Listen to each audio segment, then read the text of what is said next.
नमस्कार। कैसे हैं आप सब बच्चे? बढ़िया। चलिए, इसी आशा के साथ अब आज हम अपना नया विषय शुरू करेंगे, पर उससे पहले कल हमने क्या सीखा था? कल हमने वर्णमाला को समझा था और उसमें उसका सारांश की बात करें अगर, क्योंकि समय कम है, आपको आगे भी चीज़ें पढ़ानी है, तो हम क्या कहेंगे कि हमने ये समझा था कि अब हिंदी के वर्णों को हम छोटा आ, बड़ा आ, छोटी बड़ी ई ऐसे ना पढ़ के आ ई उ ऊ ऐसे पढ़ेंगे। आशा यही है कि आप सबने अपने घर पर सारे वर्णों का सही प्रकार से उच्चारण किया होगा और अपनी कॉपी में भी निश्चित रूप से लिखा होगा। अब आज हम सीखेंगे, आज हम क्या करेंगे, आज हम कुछ शब्दों को समझेंगे और कुछ व्याकरण के पहलुओं को भी देखेंगे। कल हमने बात की थी, कल भी मैंने आपको मौखिक रूप से बताया था कि वर्ण और वर्णमाला क्या होती है। आज मैंने लिख भी दिया है, क्योंकि मौखिक रूप से बताने में और लिखे हुए में फर्क होता है। लिखे से आप उसको अपनी कॉपी में भी लिख सकते हैं और आप आगे कभी देखना चाहें तो आपको कॉपी में वो आराम से मिल जाएगा। इसलिए आज जो मैंने जो भी ब्लैक बोर्ड पे लिख रखा है वो आप वीडियो के साथ साथ अपनी कॉपी में उतारेंगे। पहले हम समझेंगे वर्ण क्या होता है। भाषा की सबसे छोटी इकाई को वर्ण कहते हैं। अब कहेंगे कि भाषा क्या होती है। देखिए, भाषा बहुत सरल होती है। भाषा क्या है? मैं बात कर रहा हूं आपसे, आपको वीडियो के माध्यम से मेरी बात समझ में आ रही है? आ रही है? बस यही भाषा। अभिव्यक्ति, अभिव्यक्ति का माध्यम है भाषा, जिस माध्यम से हम अपने आचार विचार को दूसरे के सामने प्रकट करते हैं और दूसरा उस बात को समझ लेता है, वही भाषा। भाषा तीन प्रकार की होती है, मौखिक, लिखित और सांकेतिक। मौखिक भाषा जो मैं आपसे बात कर रहा हूँ, लिखित भाषा जो ये लिखा है और आपको पढ़ के समझ में आ रहा है, सांकेतिक भाषा। समझिए, अब दो लोग हैं और दो लोगों को बात करनी है, पर तीसरा व्यक्ति भी बैठा है और वो नहीं चाहते कि तीसरा व्यक्ति वह बात समझ पाए, तो वो क्या करेंगे? वो इशारे करेंगे। इशारे तो आप बहुत अच्छे से जानते हैं, क्योंकि छोटे बच्चे बहुत ज्यादा ये काम करते हैं। वही होती है सांकेतिक भाषा। वर्णमाला क्या है? वर्णों के समूह को हम वर्णमाला कहते हैं। लिपि, लिपि भाषा लिखने की विधि, लिपि होती है। अब जैसे ये मैंने लिख रखा है, आपको समझ में भी आ रहा है क्या लिखा है, पर यदि मैं उसे ऐसे लिख दूं तो क्या आप पढ़ पाएंगे? नहीं पढ़ पाएंगे। यानी भाषा लिखने की व्यवस्थित रूप जो है, मतलब जिससे हमें यह पता चलता है कि इस भाषा को किस तरीके से लिखना है, वही हमारी लिपि है। हिंदी भाषा की लिपि कौन सी है? देवनागरी। हिंदी भाषा की लिपि है देवनागरी। ये सदैव याद रखना है, बड़ा मूलभूत सी चीज है जो हर बच्चे को पता होनी चाहिए, वह कक्षा 1 में हो, चाहे वह 2 में हो, चाहे वह 3 में हो, चाहे वह किसी भी कक्षा में, इवन जो बड़े स्नातक और स्नातकोत्तर भी कर रहे हैं उनको भी यह बात पता होनी चाहिए कि हिंदी भाषा की लिपि कौन सी है? देवनागरी। आइए अब देखते हैं स्वर और व्यंजन। स्वर क्या होते हैं? स्वतंत्र रूप से बोले जाने वाले शब्द, जिनमें हमें जो हम बोल रहे हैं वही सुनाई दे, उसके अतिरिक्त कुछ और ना सुनाई दे, वह स्वर है। ये आपको समझाने की भाषा है। अगर हम लिखित भाषा में देखें तो स्वतंत्र रूप से बोले जाने वाले शब्दों को, या स्वतंत्र रूप से बोले जाने वाले वर्णों को, शब्दों को नहीं, स्वतंत्र रूप से बोले जाने वाले वर्णों को स्वर कहते हैं। अब स्वर की संख्या कितनी है? स्वर 11 होते हैं। कौन से? अ, आ, ई, उ, ए, ऐ, ओ, औ और ऋ। ये आपके क्या है? स्वर है। अच्छा, एक चीज और समझ लीजिए, शब्द क्या होंगे? वर्णों से मिलकर जो एक पूरा वो बनता है। जैसे मैं लिख दूं, मान लीजिए मैंने लिखा हिंदी, इसमें क्या है? वर्णों का प्रयोग है। जैसे हा है, दा है, आधा ना है और मात्राएं, इन सबको मिला के क्या बन रहा है? आपका शब्द बन रहा है। वर्ण क्या है? स्वर, वर्णों की बात हो रही है। स्वर को हमेशा जोड़ेंगे वर्णों के साथ, शब्दों के साथ नहीं। तो हम क्या परिभाषा कहेंगे? स्वतंत्र रूप से बोले जाने वाले वर्ण स्वर कहलाते हैं। कभी भी यहाँ पे शब्द मत लिख दीजिएगा। आपका पूरा का पूरा अगर आपसे कभी प्रश्न पूछा जाएगा या आप अपनी उत्तर पुस्तिकाओं में किसी भी प्रकार से लिखेंगे तो सदैव वर्ण शब्द का ही प्रयोग करेंगे, कभी भी शब्द यहाँ पर नहीं लिखेंगे। परिभाषा है स्वतंत्र रूप से बोले जाने वाले वर्ण स्वर कहलाते हैं, इस बात का विशेष ध्यान रखेंगे। स्वरों की संख्या कितनी होती है? 11। अब बात करते हैं व्यंजनों की। व्यंजन क्या होते हैं? व्यंजन है स्वरों की सहायता से बोले जाने वाले शब्द। फिर मैंने गलती कर दी, स्वरों की सहायता से बोले जाने वाले वर्ण क्या कहलाते हैं? व्यंजन कहलाते हैं। यही बस हमें ध्यान रखना है, ये गलती हमें नहीं करनी है। स्वरों की सहायता से बोले जाने वाले वर्ण व्यंजन कहलाते हैं।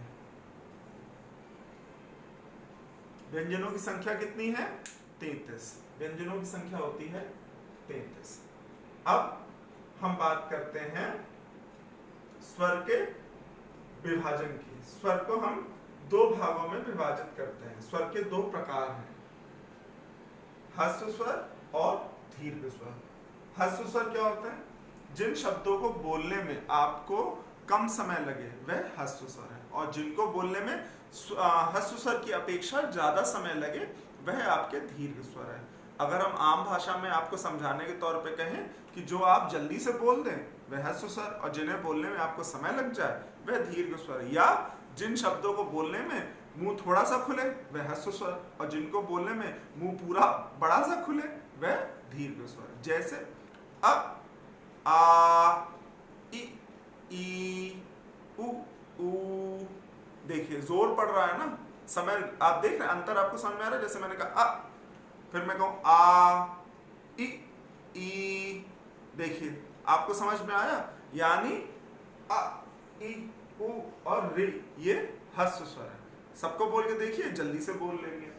दीर्घ स्वर कौन से? जिन्हें बोलने में आपको अधिक समय लग रहा है। जैसे आ, ई, उ, ए, ओ, आओ। इन्हें बोलने में आपको अधिक समय लग रहा है तो ये दीर्घ स्वर है। तो हमें क्या समझ में आया? स्वर क्या होते हैं? जो स्वतंत्र रूप से बोले जाने वाले वर्ण स्वर कहलाते हैं। स्वरों की संख्या कितनी होती है? स्वरों की संख्या 11 होती है। और स्वर के प्रकार कितने? स्वर दो प्रकार के होते हैं, ह्रस्व स्वर और दीर्घ स्वर। ह्रस्व स्वर वह स्वर है जिन्हें बोलने में कम समय लगता है, और दीर्घ स्वर वह जिन्हें बोलने में ह्रस्व की अपेक्षा अधिक समय लगता है। अब व्यंजन के भी प्रकार होते हैं। अब व्यंजन कितने प्रकार के? व्यंजन 4 प्रकार के मुख्यतः हैं। स्पर्श स्वर, अंतस्थ स्पर्श व्यंजन, अंतस्थ व्यंजन, ऊष्म व्यंजन और संयुक्त अक्षर। अब हम बात करेंगे, शुरुआत करते हैं स्पर्श व्यंजन से। जिन व्यंजनों को बोलने में जो जिह्वा है वह कहीं ना कहीं आपके पूरे मुंह को छूती है, तो वह क्या है? स्पर्श व्यंजन है, वह स्पर्श व्यंजन है। अब देखिए, अब मैं आपको ऐसे समझाता हूं। अब क्या कीजिए, ध्यान से देखिएगा, अपनी जो जीभ है उसे दांतों से दबा लीजिए इस तरीके से, और प्रयास कीजिए इन्हें बोलने का, स्वरों को बोलने का और व्यंजन को बोलने का। आप क्या देखेंगे कि स्वर तो फिर भी थोड़ा बहुत मुख से निकल जाएंगे, पर व्यंजन का एक भी वर्ण आप ठीक से नहीं बोल पाएंगे, और कहिए बिल्कुल ही नहीं बोल पाएंगे। तो ये चीज बिल्कुल दिमाग में बैठी कि स्पर्श व्यंजन में क्या है? जब जीभ आपकी चलेगी तभी तो व्यंजन बनेंगे। तो जीभ का व्यंजनों में बहुत बड़ा महत्व है, और ये सब जीभ से ही आपको समझ में आएंगे। स्पर्श व्यंजन कौन से होते हैं? स्पर्श व्यंजन वे व्यंजन होते हैं जिनमें जीभ कहीं ना कहीं आपके मुख को छूती है। ये 25 होते हैं, काबर, चाबर, टा, ता और पा। इन 5 वर्गों में जो भी वर्ण आते हैं वह सब आपके स्पर्श व्यंजन होते हैं। अब कभी कभी हम भूल जाते हैं, तो देखिए फॉर्मूला आपको बताता हूँ। अगर आप वर्ण पढ़ रहे हैं, व्यंजन या वर्णमाला पढ़ रहे हैं और भूल जाते हैं, आपको वर्ग का सीरियल नहीं याद रहता, तो एक चीज समझिए, बोलिए कचट तापा।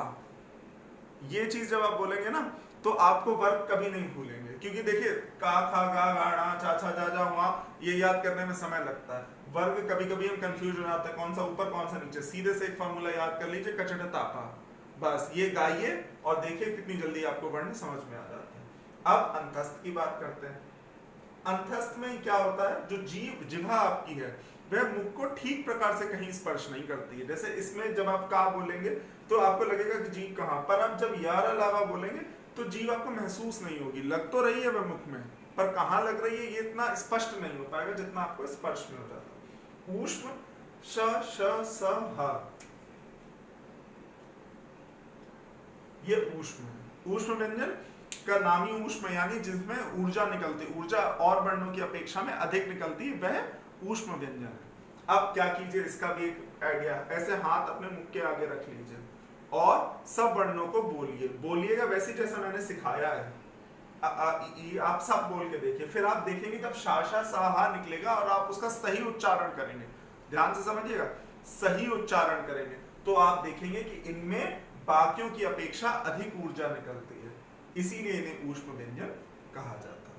संयुक्त अक्षर छ त्र ज्ञ श्रा, ये संयुक्त अक्षर है, यानी ये किसी ना किसी व्यंजन से मिलकर बने हैं, तो ये संयुक्त अक्षर है। इनमें एक चीज ये बहुत जरूरी है इसलिए क्योंकि आपको ये पता होना चाहिए कि छ त्र ज्ञ श्रा कौन से व्यंजनों से मिलकर बने हैं। ये बहुत बार पूछा जाता है, छोटे बच्चों से भी, इवन बड़े स्तर पे भी पूछा जाता है, इसलिए ये बहुत इंपॉर्टेंट है। इसको याद से नोट कर लीजिए और इनको अच्छे समझ लीजिए। जैसे आपका शाह है, ये का और शाह से मिलकर बना है, ठीक है। ये आपका त्रा है, ये ता और रा से मिलकर बना है। ये जा है, ये ज्ञा है, ये जा और वहां से मिलकर बना है। ये शाह है, ये शाह और रा से मिलकर बना। तो ये सब अच्छे से आप समझ लीजिए। छ त्र ज्ञ श्रा ये आपके संयुक्त अक्षर है। तो आज हमने क्या सीखा है, आज हमने सीखा है वर्ण, वर्णमाला, स्वर, स्वर के भेद, व्यंजन, व्यंजन के भेद। आज हमने इतनी चीजें सीखी हैं। इसी के साथ आप आज इतना ही रखते हैं। यही इतना आप अच्छे से अपने कॉपी पे नोट कर लीजिए, अच्छे से समझने का प्रयास कीजिए। यदि आप नहीं समझ पा रहे हैं, आपको कोई समस्या रही तो पुनः वीडियो चलाइए, फिर से देखिए अच्छे से, लेकिन ये तय कर लीजिए कि आज वर्ण से लेके संयुक्त अक्षर तक आपको एक एक चीज आनी चाहिए। बस इसी उद्देश्य के साथ अब आप फटाफट इसे नोट करना शुरू कर दीजिए।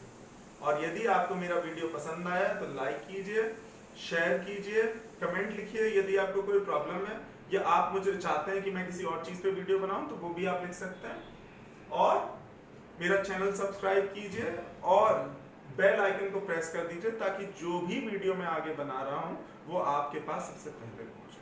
धन्यवाद।